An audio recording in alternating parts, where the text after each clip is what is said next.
A, os 3Hs, ele diz que para a aprendizagem ser eficaz, você precisa tocar 3Hs. Heart, coração, head, cabeça, hands, mãos, tá? Então, e nessa ordem.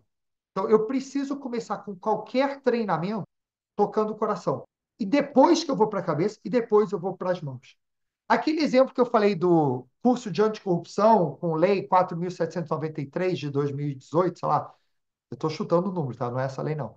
Ah, esse curso, se eu começo falando dessa lei, o que que eu estou fazendo? Eu estou trabalhando a cabeça e não o coração.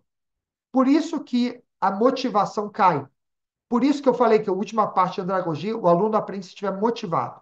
A motivação vem do coração e não da cabeça. As pessoas são movidas pelas suas emoções e não pela parte racional. Então, se eu começo um curso falando de alguém que foi preso na empresa porque aceitou um brinde, sei lá o quê, ou por causa da Lava Jato, ou pego um case de uma empresa e mostro na primeira cena, o que que eu estou fazendo? Estou trabalhando a motivação da pessoa. É igual Netflix. Netflix, você tem lá um filme, uma série maravilhosa com Brad Pitt. Né? Você, pô, vou ver porque o Brad Pitt bonitão lá, vou ver lá a série, né? Aí a primeira cena, Brad Pitt morre. Pô, como assim? A série é sobre ele morre. Aí, próxima cena. Um ano antes, aí vai contando a história. O que que ele está fazendo? Tocando seu coração. Né? Toda série começa, toda série, novela, qualquer uma, começa com algo para prender a sua atenção no começo e no final. Então, por quê? Porque eles sabem dessa técnica que você precisa começar com motivação. Depois você vai para a cabeça. Cabeça vai vir o conhecimento, o conteúdo, né, o que de fato você quer aprender. Até porque eu sempre falo, ninguém consegue ser formado com dancinha de TikTok. Não é vídeo de 15 segundos de alguém dançando, falando lei de anticorrupção, lei tal, olha isso, faz aquilo, né? Uma dancinha que você vai formar a pessoa no que você precisa. Não, tem que ter conteúdo. E o conteúdo vem, obviamente, vou falar de outras metodologias, mas o conteúdo vem em segundo momento, tá? Primeiro coração, cabeça e por último, hands, mãos. Como que eu boto aquilo em prática? Mão na massa. Se o adulto não conseguir ver aquele conhecimento sendo aplicado no dia a dia, ele tem menos disposição de aprendizagem. Então, eu preciso sim pensar em como que eu pratico aquele conhecimento, tá? Então, 3Hs é a primeira. Segunda, storytelling. Todo mundo aqui cresceu com histórias da Disney, da igreja, dos pais, de gerações, e a gente foi aprendendo muito dos nossos valores através de histórias. Né? Então, há muitas histórias, obviamente, tem a parte de entretenimento, mas também tem uma parte pedagógica. Então, como que a gente traz isso para o contexto corporativo? A gente precisa contar histórias. Né? Você fala, como assim contar histórias? Pois é, se você tem qualquer tipo de aprendizado, você está tendo que aprender aquilo por algum motivo. E a maioria desses motivos é por causa de alguma situação que pode acontecer.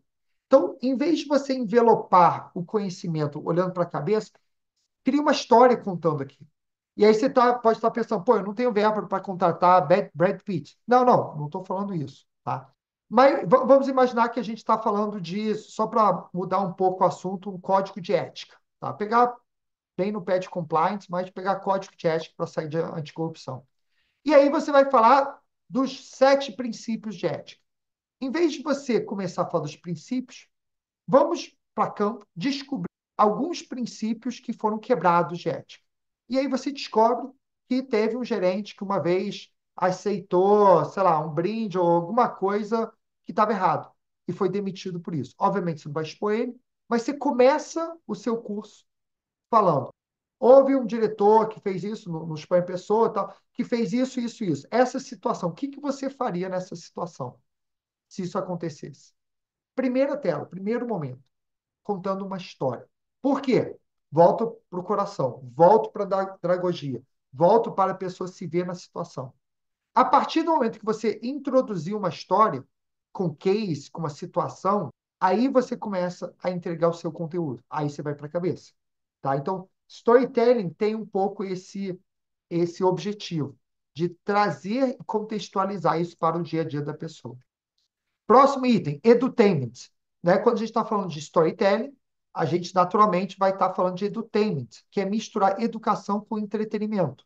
Então, vocês vão ver que muitas das produções que a gente faz aqui na Revo tem muito mais proximidade com Hollywood do que com educação, tá? Então, a gente vai contar histórias, a gente vai fazer filmagens, cenas, traz atores, cria situações totalmente que vão engajar a pessoa. E a gente faz isso, às vezes, usando humor, dramatização. A gente já fez cursos, eu fico pegando pé de compliance, mas a gente já fez curso de compliance com a ator de stand-up, sabe, fazendo piadas sobre compliance o tempo todo, tal. E aí, no final, fala, pô, claro que isso é brincadeira, pessoal, fica atento. Isso... Mas o que aconteceu? Ele conseguiu fazer o pessoal rir, engajar naquele conteúdo por vários minutos, e aí depois ele vem e fala, não, isso aqui é uma brincadeira, o certo é isso aqui. Óbvio, depende muito da cultura da empresa, né? Mas a, a gente traz esses elementos que vão do mundo de Hollywood. Uma coisa que vocês vão notar também, a gente sempre usa microlearning. Por que microlearning? Isso é outra estratégia de Netflix, Hollywood, novela, etc. Você vai ver que toda novela, toda série tem várias histórias acontecendo ao mesmo tempo. E nenhuma história dura mais de 4 a 7, 8 minutos. Por quê? Porque já tem estudos que mostram que o nosso cérebro ele consegue ficar com uma atenção dedicada de 4 a 8 minutos num único conteúdo e um único estímulo de conteúdo. Então, qual é a estratégia do microlearning? Por que isso tem a ver com o edutainment? É eu ter vários estímulos de conteúdos para que eu consiga toda hora estar trazendo o cérebro para focar. Então, a gente vai trabalhar, começa com vídeo, com ator, depois vai para uma videoaula, depois vai para um podcast, depois vai para uma tela, um infográfico, vai misturando igualzinho as séries, que vão misturando histórias, as novelas, que vão misturando conteúdo de diversos formatos. Tá? Então, isso é uma outra técnica aqui. PBL, Problem Based Learning. Aqui vai muito em cima do storytelling, tá? Harvard, quando você vai para Harvard, eu fiz curso lá, você tem uma metodologia totalmente baseada em PBL, estudo de casos. Então, você tem que estudar um caso, você lê um caso de 20, 30 minutos antes da aula, para que você chegue na aula e só discuta aquele caso. Então, por que isso? Porque eles querem que o conteúdo seja passado antes e dentro da sala de aula seja discussão. Então, a gente usa muito isso. Os nossos cursos, maioria deles, vão começar, primeira tela, um dilema, uma situação, tudo mais, e aí volta para o 3Hs, andragogia, tudo mais. E depois a gente vai entrar no conteúdo, né? Entra muito no modelo de storytelling. Mas uma coisa que vocês podem fazer para os seus cursos presenciais e os seus cursos, eventualmente, online assíncrono, é definir uma trilha de pre-work antes. A pessoa só vai para o presencial se fizer o pre-work, né? Então, pessoal, a gente vai ter um tema sobre isso, isso, isso. Vai ser uma aula ao vivo presencial. Só vai quem fizer a websérie lá de, sei lá, diversidade, sobre comunicação, sobre qualquer tema. Por quê? Porque lá a gente não vai passar conteúdo. Vai ser uma grande discussão. Tá? Aí você fala, poxa, mas como que eu garanto que ele assista? Você não deixa entrar. Tem o relatório no LMS, só vai entrar quem concluiu o curso. O que vai acontecer? 80% das pessoas não vão concluir e a primeira turma provavelmente você vai ter que remarcar. Só que a segunda turma, 70% vai fazer. Então, é a realidade. Quantas pessoas entenderem que ele não vai entrar porque não fez o curso, eles vão continuar não fazendo o curso. E você tem que setar essa regra, expectativa antes. E aí, obviamente, você pode ter estratégias para isso. Você deixa isso claro na comunicação, relatórios semanais para o gestor, os últimos 5 dias, relatórios diários. Quem não está apto a participar do curso, essas pessoas. Quem não está apto, todo mundo que não fez, você vai mandando relatórios os últimos 5 dias diários para o gestor. Garanto que rapidamente as pessoas vão a participar.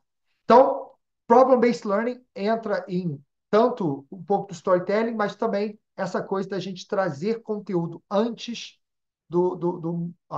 fazendo pre-work e tudo mais. E vamos lá, você deve estar falando, legal, as teorias são bacanas, metodologias, mas como que eu faço isso na prática? Aí tem uma última metodologia que talvez seja mais importante para você botar tudo isso na prática, ela chama-se TBC. Tira a bunda da cadeira, tá? É bem prática. Você não vai conseguir fazer isso sentado no RH. Você vai ter que tirar a bunda da cadeira e visitar a área. Então, se você tem um programa de integração, você vai ter que ir para a área, fim, onde que você vai fazer a integração daquele colaborador. Se quer um programa de vendas, vai ter que visitar a loja, vai ter que falar com o gerente de venda. E como você cria um case sobre venda? Você fala com o gerente, me fala de 3 cenários que aconteceram, que, sei lá, a pessoa não usou a técnica de spin selling, qualquer coisa. E aí ele vai te falar de cenários que aconteceram. Aí você pega o que ele está te falando e roteiriza isso dentro do curso. E vira a sua primeira tela de introdução para o case, porque o vendedor vai sentar e falar, nossa, de fato esse case acontece. Então você não precisa inventar a roda. É tirar a bunda da cadeira, ir para a ponta, ouvir a ponta, levanta os cases e as histórias e traduz isso para o seu curso. Isso já vai aumentar bastante o engajamento da organização, tá? Dentro dos treinamentos.